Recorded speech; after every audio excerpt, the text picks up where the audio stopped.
అశోక్కి సురభితో engagement చెయ్యాలని fix అవుతారు రేణుక, శ్రవణ్. అదే సమయంలో అక్కడికొచ్చిన శివకి, అశోక్కి మధ్య మాటల యుద్ధం జరుగుతుంది. రేణుక, శ్రవణ్లు అందరి ముందు శివని బ్లేమ్ చేయడంతో అక్కడ కూర్చున్న గెస్ట్లు కూడా శివ విషయంలో చాలా తక్కువ చేసి మాట్లాడతారు. మీరు చాలా గ్రేట్. మీరెంత చేసినా కృతజ్ఞత లేకపోగా డైవర్స్ అయ్యాక కూడా అతను మీ ఫ్యామిలీకి హాని కలిగించాలని ఇక్కడి దాకా వచ్చాడు. ఎంత కృతజ్ఞత లేని వ్యక్తి అని అక్కడున్న గెస్ట్లందరూ శివ వైపు అసహ్యంగా చూస్తూ అన్నారు.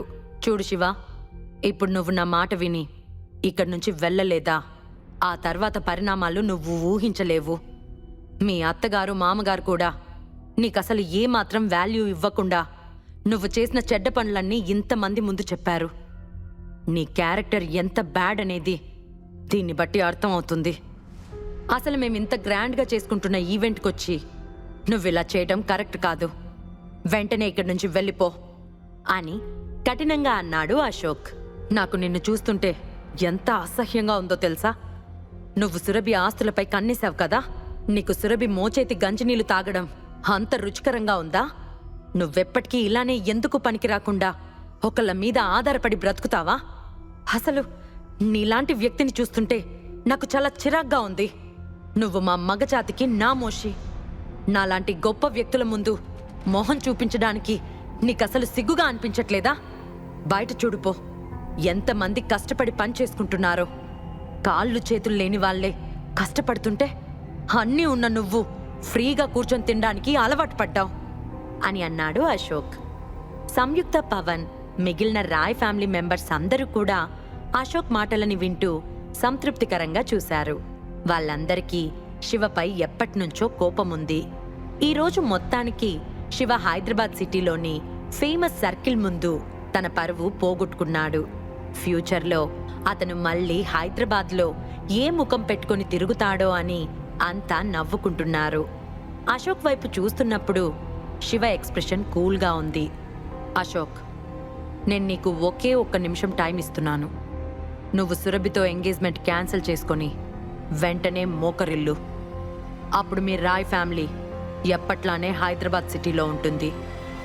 ఒకవేళ నువ్వు ఆలస్యం చేస్తే నీ రాయ్ ఫ్యామిలీ హైదరాబాద్ సిటీలో కనుమరుగైపోతుంది అని అన్నాడు.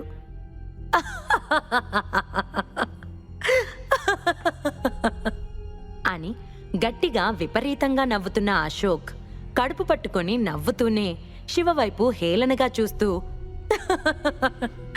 ఏంటి, నీకేమైనా పిచ్చి పట్టిందా? నువ్వు మా రాయ్ ఫ్యామిలీని కనపడకుండా చేస్తావా? నీ గురించి నువ్వు ఏమనుకుంటున్నావు? నువ్వొక గొప్ప దేవుడు అనుకుంటున్నావా? నేను ఈరోజు ఖచ్చితంగా సురభితో ఎంగేజ్మెంట్ చేసుకుంటాను. నువ్వు నన్నేం చేస్తావో చూస్తాను అని నవ్వు ఆపుకుంటూ అన్నాడు. నేను రాయ్ ఫ్యామిలీకి ఒక ఛాన్స్ ఇచ్చాను. సో మీరు మీ పతనాన్ని కోరుకుంటే నేనేం చేయలేను అని కూల్గా అన్నాడు శివ. అతని వాయిస్లో ఒకలాంటి గంభీరత ఉంది. అది గమనించిన అశోక్ కళ్ళు చిన్నగా చేసి ఒక్క క్షణం కంగారు పడ్డాడు. ఆ వెంటనే అతను నవ్వుతూ, నీకేవో మంత్రశక్తులున్నట్లున్నాయి. నువ్వు ఎదుటి వ్యక్తిని కంట్రోల్ చేయాలని చూస్తున్నావే, కానీ దానివల్ల ఉపయోగం ఏం లేదు. నువ్వు నన్ను కంట్రోల్ చేయలేవు. అసలు నాతో ఫైట్ చేయడానికి నీకు స్కిల్స్ సరిపోవు. ఇంకా నువ్వు రాయ్ ఫ్యామిలీ గురించి చెత్త చెత్తగా మాట్లాడాలనుకుంటున్నావా? నువ్వే ఒక వేస్ట్ ఫెలోవి. మా ఫ్యామిలీ పని మనిషి కాళ్ళు నొక్కడానికి కూడా పనికిరావు. నువ్వు మా ఫ్యామిలీని నామరూపాలు లేకుండా చేస్తావా అని చిన్నగా నవ్వుతూ అన్నాడు అశోక్. ఆ మాటలతో చుట్టూ ఉన్న అందరూ కూడా నవ్వడం మొదలుపెట్టారు. అదే సమయంలో, లూసిఫర్, వెళ్ళి అతని మోకాలపై కొట్టు. నువ్వు కొట్టే దెబ్బకి వాడు వెంటనే మోకరిల్లాలి అని ఎలాంటి ఎక్స్ప్రెషన్ లేకుండా డీప్ వాయిస్తో అన్నాడు శివ. ఓకే మాస్టర్ శివ అని కూల్గా నవ్వుతూ అశోక్ వైపు వెళ్ళబోయాడు. ఏంటి లూసిఫర్, నువ్వు నా మోకాలపై కొడతావా? ఇది నిజంగా చాలా పెద్ద జోక్. నువ్వు ఒకే ఒక బాడీగార్డ్ని తీసుకొచ్చి ఇక్కడ ఏం చేయాలనుకుంటున్నావు శివ? అసలు నిన్ను నువ్వు విఐపి అనుకుంటున్నావా? నీకెందుకు బాడీగార్డ్? అని ఎగతాళిగా నవ్వుతూ అన్నాడు అశోక్. అతని మాటలు పట్టించుకోకుండా లూసిఫర్ అశోక్ వైపు అడుగులు వేస్తుండగా, అసలు ఈరోజు నేనిక్కడికి ఎవరిని ఇన్వైట్ చేశానో తెలుసా? నా ఎంగేజ్మెంట్కి సాక్షి ఎవరో తెలుసా? నువ్వసలు ఎక్స్పెక్ట్ చేసుండవు శివ. అలాంటి గొప్ప వ్యక్తి వచ్చినప్పుడు కూడా నువ్వింకా హింసని ప్రోత్సహిస్తున్నావంటే నీ ధైర్యానికి మెచ్చుకోవాలి. ఆయనెవరో కాదు, మన సీఎం కృష్ణమురళి గారు. ఆయన ఇప్పుడు ఇక్కడే ఉన్నారు అని అన్న అశోక్ వెంటనే మిస్టర్ కృష్ణమురళి గారిని ఇన్వైట్ చేయండి అని తన మనుషులతో సీరియస్గా చెప్పాడు. అశోక్ మాట పూర్తవుతుండగానే Roy family body guards guest palace వైపు వెళ్లారు. అదే సమయంలో బ్లాక్ సూట్లో ఉన్న యువకులు వెళ్లాలని అనుకుంటున్నారు. నీకెంత ధైర్యం ఉంటే మిస్టర్ అశోక్ పైన వస్తున్నావు? లూసిఫర్, నీకు రాయ్ ఫ్యామిలీ అంటే ఏంటో, రాయ్ ఫ్యామిలీ జోలికొస్తే ఎలాంటి పనిష్మెంట్ ఉంటుందో చూపిస్తాం. జీవితంలో మళ్ళీ ఎప్పుడు రాయ్ ఫ్యామిలీని కాంటాక్ట్ చేసే ధైర్యం లేకుండా చేస్తాం అని అశోక్ వైపు వస్తున్న లూసిఫర్కి సూట్ వేసుకున్న బాడీగార్డ్స్ గుంపు సీరియస్ వార్నింగ్ ఇచ్చారు. చూడు లూసిఫర్, నేను నీ గురించి చాలా విన్నాను. నువ్వు ఈ విషయంలో జోక్యం చేసుకోకపోవడమే మంచిది. హ్యాపీగా మా రాయ్ ఫ్యామిలీతో కలిసిపో. నీకు మంచి మంచి బెనిఫిట్స్ ఉంటాయి. లేకపోతే మాత్రం అతనితో పాటు నిన్ను మట్టు పెట్టాల్సి వస్తుంది అని లూసిఫర్ వైపు సీరియస్గా చూస్తూ అన్నాడు అశోక్. నిజానికి సురేందర్ మనిషైన లూసిఫర్ని చూస్తే రాయ్ ఫ్యామిలీ భయపడాలి. ఎందుకంటే రాయ్ ఫ్యామిలీలోని అశోక్ కంటే ముందున్న ఆదిత్య రాయ్ని చంపింది సురేందర్ ముసుగులో ఉన్న శివ. ఆ లెక్కన సురేందర్ స్ట్రెంగ్త్ చూసిన వాళ్ళు లూసిఫర్కి భయపడాల్సిందే. కానీ సువీక్ష ఇచ్చిన ధైర్యంతో ఇప్పుడు రాయ్ ఫ్యామిలీ మళ్ళీ నిలబడింది. హలో లూసిఫర్, మనకి కొన్ని పాత అప్పులున్నాయి, తీర్చుకుందామా? అసలు రాయ్ ఫ్యామిలీ ఈవెంట్కొచ్చి ఇలా చేసే దమ్ము ఎవరిచ్చారు నీకు? నువ్వు అశోక్ రాయ్నే భయపెట్టాలని చూస్తున్నావా అని ఒక రెస్పెక్ట్ఫుల్ వాయిస్ ఆ ఏరియాలో వినిపించింది. అందరూ అటు చూడగా ఒక బ్లాక్ సూట్ వేసుకున్న పర్సన్ 2 సెక్రటరీలతో కలిసి పొలైట్ ఎక్స్ప్రెషన్స్తో ముందుకొచ్చాడు. ఆ పెద్దాయన పేరు కృష్ణమురళి. అతను ఎంట్రీ ఇవ్వగానే హాల్లో ఉన్న గెస్ట్లందరూ అతని గురించి, అతన్ని ఇన్వైట్ చేసిన అశోక్ రాయ్ గురించి గొప్పగా మాట్లాడటం మొదలుపెట్టారు. ఒక్కసారిగా హాల్ మొత్తం సందడిగా మారిపోయింది. కృష్ణమురళి సిటీలోనే ది బెస్ట్ ఫేమస్ పర్సన్. అతను స్టేట్లోనే ప్రతి ఒక్క విషయాన్ని తన కంట్రోల్లో పెట్టుకోగలడు. ఎన్నో సంవత్సరాల రాజకీయ అనుభవం కలిగిన కృష్ణమురళి తన జీవితంలో ఎంతో మందిని చూశాడు. ఈ సంవత్సరంతో అతను రిటైర్ అవుతున్నాడు అంటేనే అతని ఎక్స్పీరియన్స్ ఎన్ని సంవత్సరాలో ఎక్స్పెక్ట్ చేయొచ్చు. పవన్ సంయుక్త పరిగెత్తుకుంటూ కృష్ణమురళికి ఎదురు వెళ్లి అతడిని పలకరించి మర్యాదపూర్వకంగా తీసుకొనొచ్చి అతడిని చైర్లో కూర్చోబెట్టారు. కృష్ణమురళి ఎంట్రీతో అక్కడున్న అందరూ అతడిని దేవుణ్ణి చూసినట్లు చూస్తూ చాలా పొలైట్గా ఉన్నారు.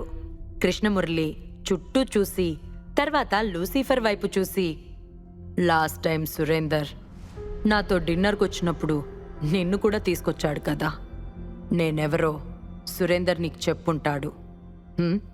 సో రాయ్ ఫ్యామిలీ ఫంక్షన్ అంటే అది నా ఫంక్షన్. నువ్వు వెంటనే ఇక్కడి నుంచి బయలుదేరి వెళ్ళు. అండ్ కనిపించకుండా తప్పిపోయిన మీ సురేందర్ కనిపిస్తే తనకి కూడా చెప్పు, రాయ్ ఫ్యామిలీతో నాకు రక్త సంబంధం ఉంది అని అన్నాడు కృష్ణమురళి. మిస్టర్ కృష్ణమురళి, సురేందర్ సార్ ఈరోజు సిటీలోకి వచ్చారు. అతని విషయంలో మీకు ఎలాంటి రెస్పెక్ట్ ఇవ్వరు. అయినా మీరు ఇప్పటికే రిటైర్మెంట్కి వచ్చారు.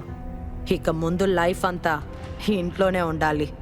సో మీ బాడీలోని పార్ట్స్ జాగ్రత్తగా చూసుకోవటం చాలా అవసరం అని హేళనగా అన్నాడు లూసిఫర్. యూ, నీకెంత ధైర్యం! చూడు లూసిఫర్, నేను చెప్పేది వినకుండా నాకు ఎదురు మాట్లాడడానికి నీకెవరు సపోర్ట్ ఇస్తున్నారు?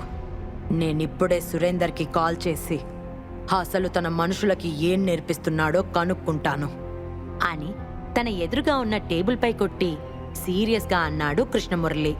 కృష్ణమురళి వైపు సీరియస్గా చూసిన లూసిఫర్ శివ ఆర్డర్ కోసం అతని వైపు చూశాడు. శివ ఎలాంటి ఎక్స్ప్రెషన్ లేకుండా ముందుకొచ్చి కృష్ణమురళి వైపు చూస్తూ, నువ్వు కృష్ణమురళి కదా? సురభి గ్రూప్ ఆఫ్ జ్యువెలరీని లాక్డౌన్ చేసింది నువ్వే అని విన్నాను. నువ్వేనా దీనికంతటికీ కారణం అని కూల్గా అన్నాడు. అవును, నేనే. అయితే ఏంటి అని నిర్భయంగా అంటూ శివ వైపు చిన్న చూపు చూశాడు కృష్ణమురళి. శివ కళ్ళు చిట్లించి కృష్ణమురళి వైపు చూస్తూ, బ్రతుకు మీద ఆశలు లేవా? హ్యాపీగా రిటైర్మెంట్ తీసుకుని మనవడు మనవరాలతో ఆడుకోవాలని కలలు కనలేదా అని అన్నాడు. హలో, ఎవరు నువ్వు అసలు? నీ గురించి నువ్వు ఏమనుకుంటున్నావు? నా ముందే అరుస్తున్నావేంటి అని సీరియస్గా అన్నాడు కృష్ణమురళి. అతనికి ఇప్పుడు ఇంపీరియల్ సర్కిల్లోని నాయక్ ఫ్యామిలీకి చెందిన మిస్ సువీక్ష అండ ఉంది. సో అతను ఎవ్వరినీ లెక్క చేసే పొజిషన్లో లేడు. అందులో శివ గురించి అతను ఎంక్వైరీ చేసిన దాన్ని బట్టి శివ ఒక పనికిమాలిన అల్లుడని తేలింది. సో ఇక అతను శివకి ఏమాత్రం భయపడట్లేదు. సువీక్ష నీకు కొన్ని పనులు చేయమని చెప్పిందని విన్నాను, నిజమేనా? ఇప్పుడు వెంటనే సువీక్షకి కాల్ చేసి శివ ఇక్కడికొచ్చాడు, ఏం చేయమంటారు అని అడుగు అని ఉదాసీనంగా అన్నాడు శివ. ఏంటి, మిస్ సువీక్షకి కాల్ చెయ్యాలా? What do you mean? అంటే ఇంపీరియల్ సర్కిల్లోని సువీక్ష మీకు తెలుసా?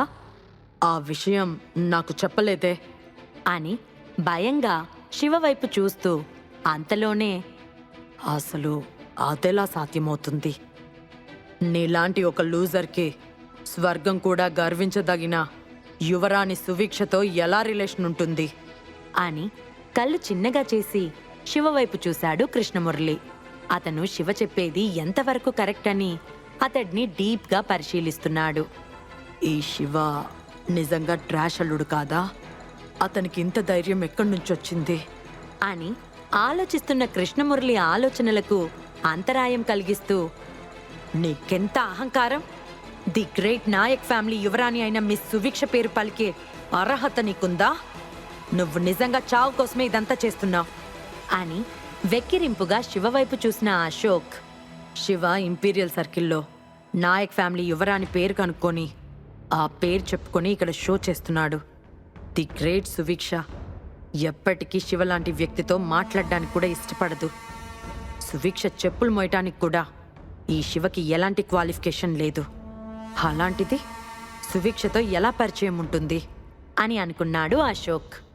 ఇప్పటికే అశోక్ మిస్ సువీక్షతో స్నేహం కలగడం, ఆమె తన కోసం కొన్ని పనులు చేయడం గొప్ప అదృష్టంగా భావిస్తున్నాడు. ఏంటి శివ, నీకు ఆడవాళ్లతో సంబంధం ఉందని మాకు తెలుసు, కానీ నువ్వలాంటి గొప్ప స్త్రీ పేరు చెప్పి ఇక్కడ ఎవరిని భయపెట్టాలని చూస్తున్నావు అని వెటకారంగా అంది రేణుక. శివని హేళన చేస్తున్న అందరికీ శివ ఎలా బుద్ధి చెప్పబోతున్నాడు? రేణుకా శ్రవణ్లకి తమ అల్లుడి గొప్పతనం ఎప్పుడు తెలుస్తుంది? రాయ్ ఫ్యామిలీని శివ చెప్పినట్లుగానే నామరూపాలు లేకుండా చేస్తాడా? ఒక్కొక్క సమస్యను పరిష్కరిస్తున్న శివని సురభి యాక్సెప్ట్ చేస్తుందా? ఉత్కంఠభరితమైన తదుపరి ఎపిసోడ్ మరో 2 రోజుల్లో. వెంటనే తదుపరి ఎపిసోడ్ను వినాలంటే ఇప్పుడే పాకెట్ ఎఫ్ఎం యాప్ను డౌన్లోడ్ చేసుకోండి మరియు పూర్తి కథను వింటూ ఆనందించండి.